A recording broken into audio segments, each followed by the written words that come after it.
அருணுக்கு வந்து அவர் சோன்சோ மேட் ஒன்று வச்சிருக்காரு. அவரு அந்த அந்த பிள்ளை பேரில் என்ன சொத்து வச்சிருக்காரு, அம்பத்தூரில் என்ன சொத்து இருக்குது, மயிலாப்பூரில் ஜிம் எப்படி இருக்குது, இந்த மாதிரி ஈசிஆரில் ஒரு பங்களா எப்படி இருக்குது, திருச்சியில் இருக்கிற சொத்து என்ன இருக்குதுன்னு சொத்து பட்டியலில் கொடுன்னு கவர்மெண்ட்டு கேட்டோம். அந்த பொண்ணு பொன்னின்னு ஒன்று டிஏஜி ஒன்று இருக்கும். அந்த அம்மா அதே மாதிரி தான் ஆட்டையை போட்டு கொஞ்சம் சம்பாதிச்சு வச்சுருந்து அது வரையும் கேட்டோம். அவன் தம்பி இப்போ வைத்தியநாதன்னா இப்போ செய்தி ஒளிபரப்புத்துறையில் இருந்தார் பாருங்க. முதல்ல கடந்த ஆட்சியில் இருந்தார். இந்த ஆட்சி வந்ததுக்கப்புறம் இப்போ தான் எடுத்தாங்க. அவர் இப்போ ஒரு வீடு கட்டிட்டு இருக்காரு. இதெல்லாம் சொத்து பட்டியலில் கேட்டால் தரமாட்டானுங்க அரசாங்கத்தில். நீங்க யோகியமா வந்தால் கொடுத்துடணும்ல. நீ ஏன் மேயரை மட்டும் யோசிக்கிற? மேயர்ல தமிழ்நாட்டில் இருக்கிற அத்தனை பேர்லையுமே நீங்க வந்து பாத்தீங்கன்னா சொத்து பட்டியல வெளியிடுறதுல என்ன கஷ்டம் எங்களுக்கு? அரசு பொறுப்புல கை வைக்கும் போது சொத்து பட்டியல வெளியிடணும். குத்த உள்ள நெஞ்சுதான் குரு இருக்கும். கேட்டா உடனே கொடுத்துட வேண்டியதானே. என்ன பிரச்சனை உங்களுக்கு? இன்னைக்கு வரையும் அருணுடைய சொத்தை வெளியிட முடியல. நான் இப்ப வழக்கு போட போறேன்.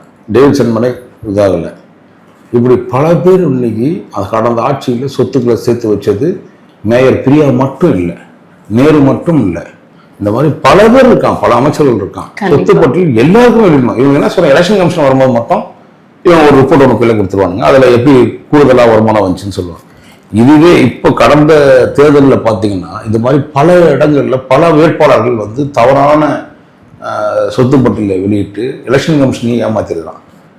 ஸோ இது எல்லாத்தையுமே இன்வெஸ்டிகேஷன் மத்திய புலனாய்வு தான் பண்ணணும். பண்ணாதான் இது போன்ற இன்னொரு தவறுகள் நம்ம நடக்காம அதிகாரிகள் நீங்க சாதகமாச்ச ஒவ்வொரு அதிகாரி கும்பலமா பலாயிரம் கோடி பினாமியை வச்சிருக்காங்க.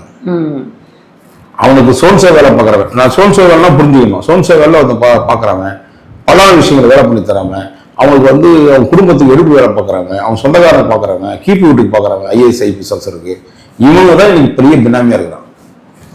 ஸோ இந்த பினாமி ஆக்ட்ன்றது வந்து ரொம்ப ரொம்ப முக்கியமான விஷயம். இந்த முறை வந்து இது எல்லாத்தையும் சேர்த்து திமுக ஆட்சி நடந்த பல ஆயிரம் கோடிக்கணக்கான முறைகேடுகள், அந்த முறைகேடெல்லாம் வெளியில வரணும்னா இதுக்கு வந்து புலனாய்வு, மத்திய புலனாய்வு உள்ள வரணும்னா மாநில அரசு அதுக்கான ஒரு வழக்கு பதிவு பண்ணணும். சட்டம் அதுதான் சொல்லுது.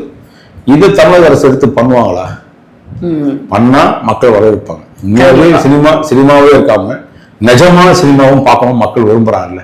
அதுக்கான சிஎம் விஜய் அவர்கள் அதுக்கான வேலைகளை பார்த்து கொடுத்தாருன்னா அவங்க தரமா அவங்களுக்கும் ஒரு இவங்களுக்கும் பிடிச்ச மாதிரி இருக்கும் விரோதிய மக்களுக்கும் ஒரு